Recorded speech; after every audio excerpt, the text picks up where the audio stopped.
یہ بات کسی سے ڈکی چھپی نہیں ہے اور اہل سنت اور اہل تشیع کی مستند کتابوں میں متفق علیہ بات ہے کہ حضرت علی اور مرزا شیر خدا رضی اللہ تعالیٰ عنہ کے قاتل کا تعلق خوارج کے ساتھ تھا۔ وہ فرقہ خوارج سے تعلق رکھتا تھا اور عبد الرحمن ابن ملجم وہ خارجی تھا عقیدے کے اعتبار سے، اور اس نے ہی مولا علی رضی اللہ تعالیٰ عنہ کو قتل کیا ہے۔ سنی کتابوں میں بھی اور اہل تشیع کی جو معتبر تاریخ کی کتابیں ان میں یہ بات مرقوم اور موجود ہے۔ اس پر اہل سنت کے مورخین اور اہل تشیع کے مورخین کا اتفاق ہے، کسی کا اختلاف نہیں ہے۔ لیکن چونکہ شیعہ علماء اور شیعہ ذاکرین کو موقع اور کوئی نہ کوئی بہانہ چاہیے ہوتا ہے، وہ کسی نہ کسی طریقے سے صحابہ اکرام رضی اللہ تعالیٰ عنہ کو بدنام کرنے کی کوشش کرتے ہیں کہ کوئی نہ کوئی مدعا ان کے سر ڈالا جائے اور عوام کو بدظن کیا جائے اور عوام کو گمراہ کرنے کی کوشش کی جائے۔ جس طرح سیدنا امام عصر مجتبی رضی اللہ تعالیٰ عنہ کے حوالے سے، امام حسین رضی اللہ تعالیٰ عنہما کے حوالے سے وہ یہ کوشش کرتے ہیں کہ کسی طریقے سے یہ ثابت کیا جائے کہ امام حسن کو، امام حسین کو شہید کرنے والے نعوذ باللہ صحابہ تھے، جبکہ ہم نے بحمد تعالیٰ دلائل کے ساتھ اپنے کلپس جو پرانے ہیں بیانات ان میں یہ بات ثابت کی ہے کہ امام حسن مجتبی رضی اللہ تعالیٰ عنہ کو جو شہید کرنے والے تھے وہ بھی وہ لوگ تھے جو محبت کا پہلے دعویٰ کرتے تھے اور بعد میں انہوں نے مخالفت شروع کر دی۔ اسی طرح امام حسین رضی اللہ تعالیٰ عنہ کے جو قاتلین تھے، میرا ایک کلپ اپلوڈ ہے جس کا عنوان ہے کہ قاتلین امام حسین کا سراغ مل گیا، دلائل کے ساتھ شیعہ کتابوں سے بھی ہم نے ثابت کیا ہے کہ امام حسین رضی اللہ تعالیٰ عنہ کو کوفہ بلانے والے محبت اہل بیت کے دعوے دار تھے، اور شیعہ نے علی تھے جنہوں نے امام حسین رضی اللہ تعالیٰ عنہ کو کوفے بلایا، اور امام حسن مجتبی کو جو شہید کرنے والے تھے اس میں بھی ہاتھ انہی لوگوں کا تھا جو محبت اہل بیت کے دعوے دار تھے۔ اب عبد الرحمن ابن ملجم جو ہے یہ خارجی تھا، اس بات پر سنی شیعہ دونوں کا اتفاق ہے، لیکن شیعہ ذاکرین اور شیعہ علماء نے کڑیاں سے کڑیاں اپنی طرف سے ملاتے ہوئے یہ ثابت کرنے کی کوشش کی ہے کہ سیدنا علی المرتضیٰ رضی اللہ تعالی عنہ کو قتل کرنے والے ابن ملجم جو ہے اس کا تعلق بھی نعوذ باللہ صحابہ کرام سے تھا۔ بعض میں تو یہ کہا کہ یہ صحابی تھا، حالانکہ یہ بات بالکل باطل اور مردود ہے، یہ ہرگز صحابی نہیں تھا اور نہ ہی اس کا اہل سنت کے عقیدے کے ساتھ تعلق تھا، بلکہ جب ہم شیعہ کی معتبر اور مستند کتابیں اٹھا کے دیکھتے ہیں تو ان کتابوں سے بالکل واضح نظر آتا ہے کہ بیسک بنیادی طور پہ اس کا خارجیوں سے پہلے تعلق شیعہ نے علی کے ساتھ تھا، یہ شیعہ نے علی کہلواتا تھا۔ اور میں انشاءاللہ آپ کے سامنے حوالے پیش کرتا ہوں، ملا باقر مجلسی اہل تشیع کا بہت بڑا عالم ہے، ملا باقر مجلسی، اس کی کتاب ہے بحار الانوار، 110 جلدوں میں مؤسسۃ العلم بیروت لبنان سے شائع ہوئی، جس کی جلد نمبر 46 کے صفحہ نمبر 388 پہ، اور ایک نسخہ ہے جس کی جلد نمبر 46 صفحہ نمبر 260 پہ موجود ہے کہ سیدنا مولا علی مرزا شیر خدا کرم اللہ تعالی وجہ الکریم نے اپنے دور خلافت میں یمن کے حاکم حبیب بن منتجب کو کہا کہ تم یمن سے کچھ بندے میرے پاس بھیجو جو پڑھے لکھے ہوں، زیرک ہوں، عاقل ہوں اور پڑھے لکھے لوگ ہوں، ان کو میرے پاس بھیجو۔ تو حبیب بن منتجب نے 10 افراد مولا علی کرم اللہ تعالی وجہ الکریم کی بارگاہ میں بھیجے، جن 10 افراد میں سے ایک عبد الرحمن ابن ملجم تھا۔ وہ مولا علی رضی اللہ تعالیٰ عنہ کی بارگاہ میں جب آیا تو بحار الانوار میں موجود ہے، جلد 46 صفحہ نمبر 388 پہ آ کے مولا علی کی بارگاہ میں ان کلمات کے ساتھ سلام عرض کیا: السلام علیک ایھا الامام العادل والبدر التمام واللیث الہمام والبطل الدرغام والفارس القمقام ومن فضل اللہ علی سائر الایام صلی اللہ علیہ وعلی آلک الکرام، اشہد انک امیر المؤمنین صدقا وحقا وانک وصی رسول اللہ صلی اللہ علیہ وآلہ وسلم من بعدہ۔ ان کلمات کے ساتھ مولا علی مرتضیٰ شیر خدا کرم اللہ تعالی وجہ الکریم کی بارگاہ اقدس میں سلام کا نذرانہ عبد الرحمن ابن ملجم نے پیش کیا۔ اب مجھے بتائیں کہ یہ جو سلام پیش کر رہا ہے، یہ جو نظریہ ہے یہ کن کا نظریہ ہے؟ وصی رسول اللہ من بعد رسول اللہ صلی اللہ علیہ وسلم، یہ کس کا نظریہ ہے؟ یہ اہل تشیع کا نظریہ ہے۔ تو اس انداز سے اس نے آ کے سلام پیش کیا مولا کائنات علی مرتضیٰ شیر خدا کرم اللہ تعالی وجہ الکریم کی بارگاہ اقدس میں۔ تو اب جب اس نے سلام پیش کیا، پھر آ کے اس نے مولا علی رضی اللہ تعالیٰ عنہ کے ہاتھ پر بیعت کی۔ سیدنا مولا علی رضی اللہ تعالیٰ عنہ کے ہاتھ پر آ کے اس نے جب بیعت کی تو اہل تشیع کی کتابوں میں یہ بات موجود ہے. یہ کتاب ہے الارشاد فی معرفت حجج اللہ علی العباد، شیخ مفید کی کتاب الارشاد کے صفحہ نمبر 19 پر شیخ مفید صاحب لکھتے ہیں کہ مولا علی کی بارگاہ میں جب ابن ملجم آیا تو آ کے اس نے بیعت کی. ایک دفعہ بیعت کی مولا علی رضی اللہ تعالیٰ عنہ کی بارگاہ میں جب بیعت کر کے واپس جانے لگا تو سیدنا مولا علی نے اس کو واپس بلایا اور واپس بلا کے اس کو دوبارہ اس کی بیعت پکی کی اور اس کو تاکید کی کہ اللہ یقدر ولا ینقصا، کہ تم میرے ساتھ غداری نہیں کرو گے، میری بیعت نہیں توڑو گے. تو اس نے کہا میں ایسے ہی کروں گا. پھر دوبارہ بلایا، پھر اس کو تاکید کی، پھر سبارہ بلایا، پھر اس کو تاکید کی. اور جب بار بار اس کو تاکید کی ابن ملجم کو مولا علی رضی اللہ تعالیٰ عنہ سے بیعت لینے کے بعد، تو اس نے کہا یا امیر المومنین ما رأیتک فعلت ھذا بعہد غیری، میں دیکھتا ہوں کہ باقی لوگوں نے آپ کے ساتھ بیعت کی ہے، آپ نے ان کے ساتھ یہ معاملہ نہیں کیا کہ ان سے اتنا پکا وعدہ لیا ہو، سوائے میرے ساتھ یہ آپ نے معاملہ کیوں کیا؟ تو امیر المومنین مولا علی رضی اللہ تعالیٰ عنہ نے فرمایا ارید حباءہ و یرید قتلی ازیرک من خلیلک من مراد، یعنی میں تجھ سے غدر اور دھوکہ پاتا ہوں کہ تو میرے ساتھ غدر اور دھوکہ کرے گا. تو ابن ملجم نے جب مولا علی رضی اللہ تعالیٰ عنہ کے ساتھ بیعت کر لی تو آپ نے فرمایا یا ابن ملجم فواللہ ما ارى ان تفی بما قلت، کہ اے ابن ملجم میں دیکھتا ہوں کہ تو جو میرے ساتھ وعدہ کر کے اور میرے ساتھ جو بیعت کر کے جا رہا ہے، میں دیکھتا ہوں کہ تو اس بیعت کو پورا نہیں کرے گا اور میرے ساتھ غداری اور بے وفائی کرے گا. تو یہ الارشاد میں شیخ مفید نے بھی، اور یہ کتاب ابو الفرج علی بن حسین الاصفہانی المتوفیٰ 356 ہجری کی کتاب مقاتل الطالبین کے صفحہ نمبر 20 پر اصفہانی نے لکھا ہے کہ جمع امیر المومنین علی الناس للبیعۃ، مولا علی رضی اللہ تعالیٰ عنہ نے لوگوں کو بیعت کے لیے جمع کیا.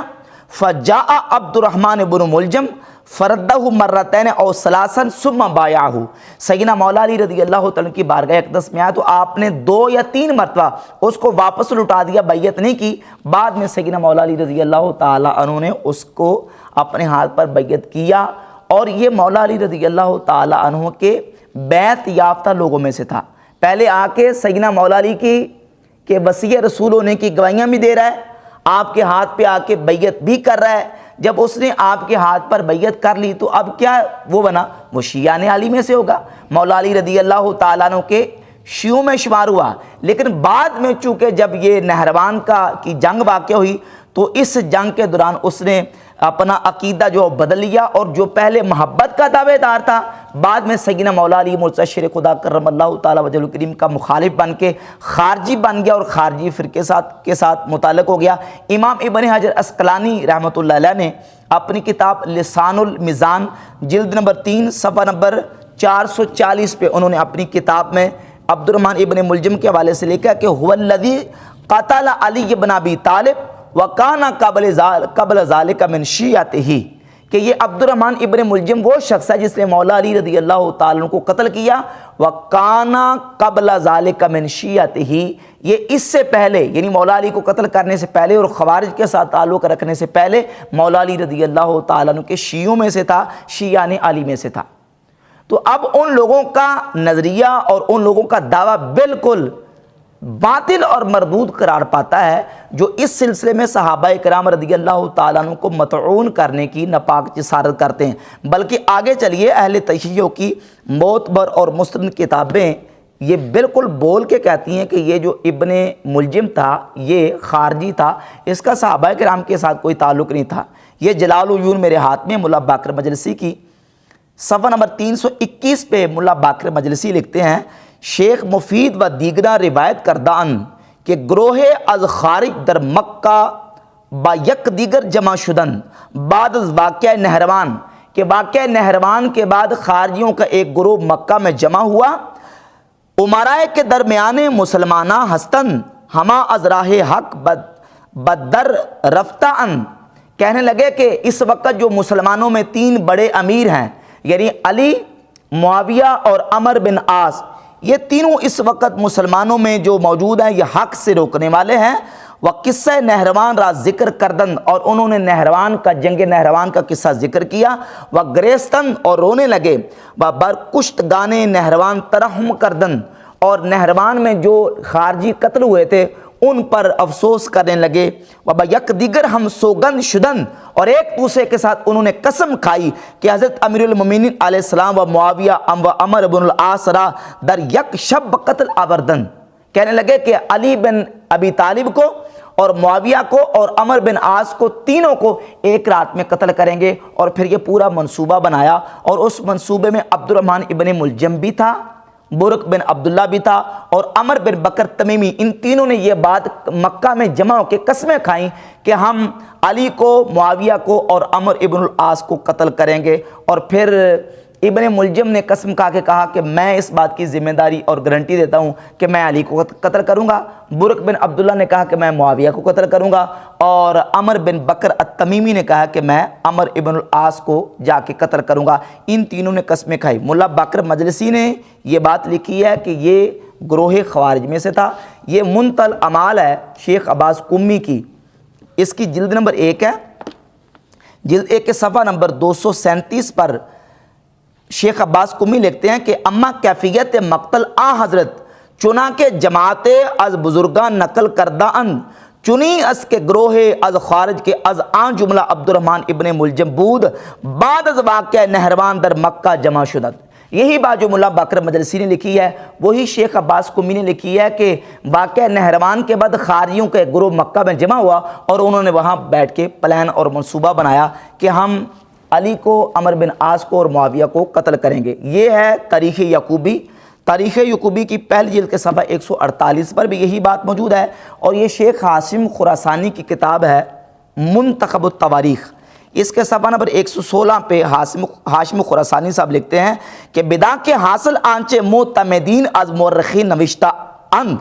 آس کے عبد الرحمن ابن ملجم مرادی و برقہ بن عبداللہ و دادوئی سے تن از خوارج بودن، یہ تینوں بندے جنہوں نے مولا علی، امیر معاویہ اور عمر ابن العاص کو قتل کرنے کا منصوبہ بنایا تھا، یہ تینوں کے تینوں بندے خارجی تھے۔ ان کا تعلق کس گروہ کے ساتھ تھا؟ خارجی گروہ تھا، اور خارجی گروہ پہلے شیعان علی میں سے تھے، مولا علی مرتضی شیر خدا کرم اللہ تعالی وجہ کریم کے ساتھ، اور بعد میں مولا علی کے بغض و عداوت میں آپ سے الگ ہو گئے۔ یہ ہے مناقب آل ابی طالب ابن شہر اشوب کی۔ ابن شہر اشوب صاحب اپنی کتاب مناقب آل ابی طالب کے صفحہ نمبر 853 پہ لکھتے ہیں انہو اجتمع نفر من الخوارج بمکہ تھا، وہ بھی لکھتے ہیں کہ خارجیوں کا ایک گروہ مکہ میں جمع ہوا، اور پھر وہ ساری ڈیٹیل پوری، یعنی آپ اہل تشیع کی معتبر کتابیں، مستند کتابیں اٹھا کے دیکھ لیں، میں نے کسی شیعہ مورخ کو یہ نہیں دیکھا کہ اس نے یہ لکھا ہو کہ مولا علی رضی اللہ تعالیٰ عنہ کو قتل کرنے والا جو خارجی تھا اس کا تعلق کسی صحابی کے ساتھ تھا، نعوذ باللہ، یا کسی صحابی کی یہ کارروائی تھی، بالکل ہرگز کسی نے یہ بات نہیں لکھی۔ سنی شیعہ دونوں مورخین اس بات پر متفق ہیں کہ عبد الرحمن ابن ملجم کا تعلق گروہ خوارج کے ساتھ تھا، اور یہ خارجی تھا، اور پھر مولا علی رضی اللہ تعالیٰ عنہ کا جو یہ بیعت یافتہ بھی تھا، اور پھر مولا علی رضی اللہ تعالی عنہ نے جو عبد الرحمن ابن ملجم کے ساتھ گفتگو کی ہے دربت کے بعد، وہ شیخ عباس قمی نے اپنی کتاب منتهى الاعمال کی پہلی جلد کے صفحہ نمبر 245 پہ واضح طور پر لکھی۔ مولا علی رضی اللہ تعالیٰ عنہ جب آپ کو ضربت لگی سر پہ تو عبد الرحمن ابن ملجم کو آپ کی بارگاہ میں لایا گیا، مولا علی نے اس کی طرف دیکھا نہیں ہے، دیکھے بغیر بڑی کمزور سی آواز میں آپ نے فرمایا یبن ملجم امر بزرگ ابردی و مرتکب کار عظیم گشتی، کہ اے ابن ملجم تو نے بہت بڑا کام کیا ہے اور تو نے بہت بڑے جرم کا ارتکاب کیا ہے، آیا من از بہتر تو بد امامی بودم، کہ مراد چنی جزا دادی۔ آپ نے فرمایا کہ تو نے میرے ساتھ میری نیکیوں کا یہ صلہ دیا ہے کہ تو نے مجھے میرے سر پر ضربت لگائی، آیا من تورا مورد رحمت خود قرار نہ دادم، کیا میں نے تیرے ساتھ شفقتیں اور مہربانیاں نہیں کی، وَأَز دیگراں بر نہ گزیدم، اور دوسرے لوگوں پر کیا میں نے تجھے ترجیح دے کر اپنی بارگاہ کا مقرب نہیں کیا، آیا با تو احسان نہ کردم، کیا میں نے تیرے اوپر اتنے احسان نہیں کیے؟ وَعَطَاهَا تُورَا أَفْزُونَ کردم، اور اپنی عطائیں اور ہدیے اور اپنی عنایات تیرے اوپر اتنی کثرت کے ساتھ نہیں کی؟ بَآنکِ من دانستم کہ تو مرا خواہی کشت، مجھے پتا تھا کہ تو ہی مجھے قتل کرے گا، لیکن خواستم حجت بر تو تمام شود، لیکن میں نے تیرے ساتھ یہ عنایات اس لیے کی تاکہ تیرے اوپر حجت تمام ہو جائے۔ وخدا انتقام مرا از تو بکشد، اور میرا انتقام میرا رب تجھ سے لے۔ ونیز خواستم کہ از این عقیدت برگردی، و شاید از طریق دلالت و گمراہی روئے بتابی، میں نے تیرے ساتھ اتنے احسان، تیرے ساتھ اتنی عنایات اس لیے کی شاید کہ تو اس گمراہی سے نکل آئے اور تو اس دلالت سے نکل کر اپنی بدعقیدگی کو چھوڑ دے، لیکن تیرے اوپر کوئی اثر نہیں ہوا۔ تو مولا علی کا انعام یافتہ بھی تھا، بیعت یافتہ بھی تھا، اور مولا علی کو وصی رسول بھی ماننے والا تھا۔ پہلے شیعہ نے علی میں سے تھا، بعد میں خارجی ہو کے وہ نہروان کی جنگ کے بعد اپنے نہروانی جو مقتول تھے ان کا غم اور افسوس کرتے ہوئے مولا علی رضی اللہ تعالیٰ عنہ سے ان کے قتل کا بدلہ لینے کے لیے اس نے یہ سارا ناپاک جو جسارت کیا ہے ابن ملجم نے، لہذا اس کا تعلق جو ہے وہ سنی شیعہ کتابوں کی روشنی میں بالکل واضح ہے کہ یہ خارجی تھا، اس کا صحابہ کرام علیہ رضوان کے ساتھ کوئی تعلق نہیں تھا۔ باقی رہی کہ بات جن لوگوں نے سیدنا امیر معاویہ رضی اللہ تعالیٰ عنہ پہ یہ مدعا ڈالنے کی کوشش کی اور اپنا جو اندر سے زہر اگلنے کی کوشش کی، یہ بات بالکل سارے مورخین نے لکھی ہے۔ شیخ عباس قمی کو اٹھا کے دیکھ لیں، جلال العیون مولا باقر مجلسی کو اٹھا کے دیکھ لیں، آپ تمام کتابیں تاریخی شیعہ کی کتابیں اٹھا کے دیکھ لیں، سب نے لکھا ہے کہ یہ جو تین شخص تھے جنہوں نے حملہ کرنے کا تین جلیل القدر صحابہ پہ ارادہ کیا ہے، ان میں سے عبد الرحمن ابن ملجم جو ہے وہ تو مولا علی رضی اللہ تعالیٰ کو قتل کرنے میں اپنے اس ناپاک جو عزائم تھے اس کے وہ اس میں پورا ہو گیا، اور برق بن عبداللہ شام گیا، شام جا کے اس نے سیدنا امیر معاویہ رضی اللہ تعالیٰ پر حملہ کیا، اور امیر معاویہ رضی اللہ تعالیٰ عنہ نے اپنے آپ کو بچانے کی کوشش کی، اس کی جو زہر آلود تلوار تھی وہ سیدنا امیر معاویہ کے ران پہ لگی، جس سے آپ کی جو نسل کی جو رگیں ہوتی ہے وہ کٹ گئی، اور بعد میں آپ کو شدید جو زخم پہنچا، اس زخم کے بعد آپ کے پاس جب طبیب آیا تو طبیب نے کہا کہ اس کے دو ہی حال ہیں، ایک حال یہ ہے کہ یا تو آپ کو لوہا گرم کر کے میں آپ کے جسم کو داغوں گا، چونکہ آپ عمر کے اس حصے میں تھے، آپ نے کہا کہ میں یہ تکلیف برداشت نہیں کر سکتا، اور اس نے کہا دوسرا حال یہ ہے کہ آپ کو ایک جو نا وہ دوائی میں پلاؤں گا جس دوائی سے آپ کی آگے نسل نہیں چل سکے گی، البتہ آرام آ جائے گا، تو پھر آپ نے وہ دوائی پی، اس سے آپ کو آرام آ گیا۔ اور تیسرے صحابی عمر بن العاص رضی اللہ تعالیٰ کے حوالے سے اور آپ کے خلاف جو کارروائی کرنے کے لیے عمر بن بکر تمیمی گیا تھا، اس نے سیدنا عمر بن عاص پہ حملہ کرنے کی کوشش کی، لیکن چونکہ اس دن آپ فجر کی نماز بیماری کی وجہ سے پڑھانے کے لیے نہیں آئے، تو اس دن آپ کی جگہ پہ جو خارجہ بن حذیفہ نامی ایک شخص تھا وہ آپ کی جگہ پہ نماز پڑھانے کے لیے آیا، وہ آپ کی جگہ پہ قتل ہو گئے، اور حضرت عمر بن عاص بچ گئے۔ تو تینوں جو خارجی تھے انہوں نے اپنے منصوبے کو پورا کرنے کی کوشش کی ہے، لیکن اللہ کی تقدیر یہ ہے کہ سیدنا مولا علی رضی اللہ تعالیٰ عنہ شہید ہو گیا، باقی دو صحابہ بچ گئے، اور یہ سنی شیعہ کتابوں میں متفقن علیہ یہ بات موجود ہے۔ اس پر کسی صحابی پر اتہام جو شیعہ ذاکرین کی طرف سے لگایا جاتا ہے یہ بالکل باطل اور مردود ہے۔